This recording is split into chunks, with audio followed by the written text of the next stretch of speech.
नमस्कार साथियों, कैसे हैं आप सभी। उम्मीद करता हूं आप सभी अच्छे होंगे, मस्त होंगे।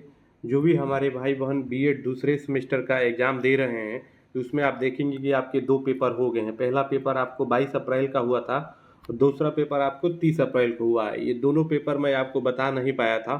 तो आइए आज की वीडियो में हम पहला पेपर देख लेते हैं। जो दूसरे सेमेस्टर के लिए पहला पेपर हुआ था 22 अप्रैल को, कैसा आया था, कौन कौन से प्रश्न आए थे। अगर आपने दूसरे सेमेस्टर का एग्ज़ाम दिया है तो आप बताइएगा क्या यही प्रश्न आए थे।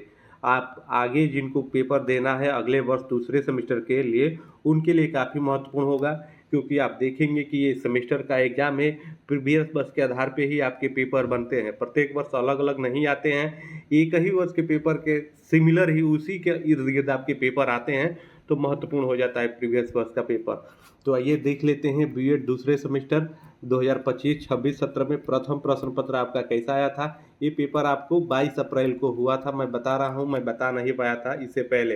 ये पेपर आपका 2 घंटे का होता है, 100 अंकों का होता है, जिसमें आपको मिनिमम 40 अंक पास होने के लिए लाना होता है। तो आइए देख लेते हैं कैसे कैसे प्रश्न इसमें आपके पूछे जाते हैं। सेक्शन वाइज यहाँ पे प्रश्न आपके आते हैं। सेक्शन ए में आप देखेंगे अति लघुत्तरीय प्रश्न आता है, जहाँ पे सभी प्रश्न आपके अनिवार्य होते हैं। एक प्रश्न आपके 4 अंकों का होता है, पांचों प्रश्न आप करेंगे तो 20 अंक आपके यहाँ से मिलेंगे। तो इसके अंतर्गत कैसे प्रश्न पूछे गए हैं इस बार आप देख लीजिए 2025 से 26 वाले सत्र में, दूसरे सेमेस्टर के पहले पेपर में।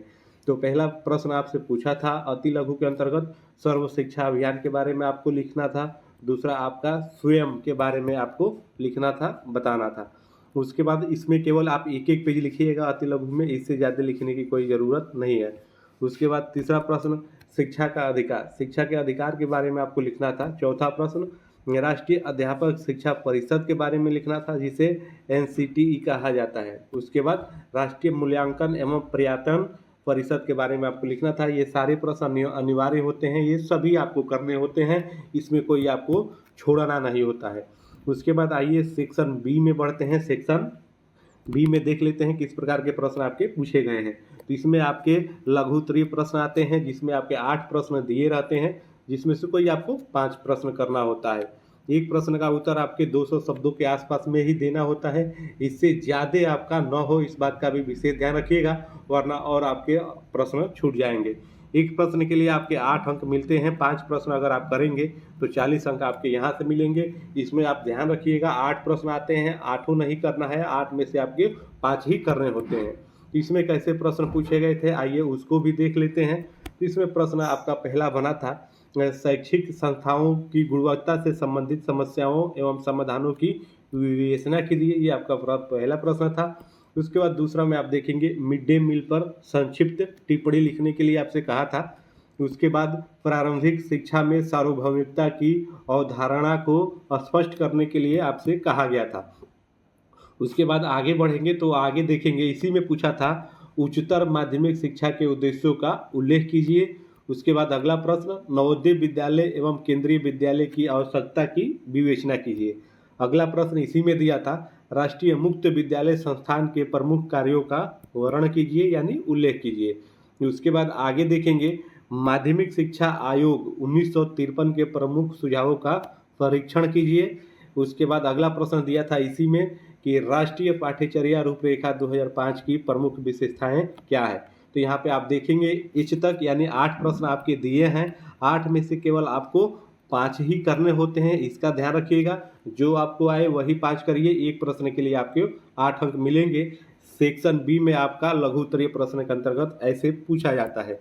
उसके बाद सेक्शन सी में बढ़ेंगे तो सेक्शन सी में यहाँ पे आइए देख लेते हैं। तो सेक्शन सी में आपसे दीर्घ उत्तरीय प्रश्न पूछता है। यहाँ पे 4 प्रश्न आपके दिए होते हैं, उनमें से केवल 2 ही करने होते हैं, यूनिट वाइज दिया रहता है। एक प्रश्न के लिए आपके 20 अंक निर्धारित हैं, 2 प्रश्न आप करेंगे तो 40 अंक आपके मिलेंगे। तो इसमें किस प्रकार के प्रश्न पूछे गए थे दीर्घ उत्तरीय के अंतर्गत आइए देख लीजिए, समझ लीजिए। जिनको अगले वर्ष इस यूनिवर्सिटी में एडमिशन लेना है, दूसरे सेमेस्टर का एग्जाम देना पड़ेगा, उनके लिए महत्वपूर्ण होगा। तो यूनिट 1 और यूनिट 2 में से कोई आपको एक प्रश्न करना होता है, जिसमें तीसरा और चौथा प्रश्न दिया है। पहले आप दोनों को पढ़ेंगे, जो आपको अच्छे से समझ में आए उसी को लिखना चालू करेंगे। तो तीसरा प्रश्न इसमें आपका दिया था भारतीय शिक्षा के वर्तमान मात्रात्मक एवं गुणात्मक परिदृश्य का वर्णन कीजिए। अगर ये समझ में आ रहा है तो आप करिएगा, नहीं तो वो अगला प्रश्न भी आप देख लीजिएगा।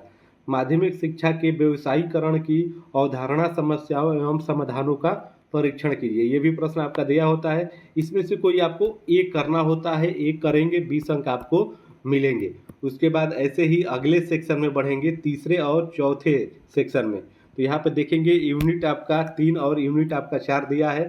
तो यानी पांचवा और छठा प्रश्न में से कोई आपको एक करना होगा, एक करेंगे 20 अंक का आय मिलेगा आपको। तो पांचवा प्रश्न इसमें आप देखेंगे, आपसे पूछा था शैक्षिक अवसरों की समानता हेतु किए गए प्रमुख प्रावधानों एवं उनके प्रभाव का आलोचनात्मक परीक्षण कीजिए। अगर इसके बारे में आपको समझ में आ रहा है तो करिए, और नहीं आ रहा है तो अगला प्रश्न भी आप देख लिया करिए हर पेपर में।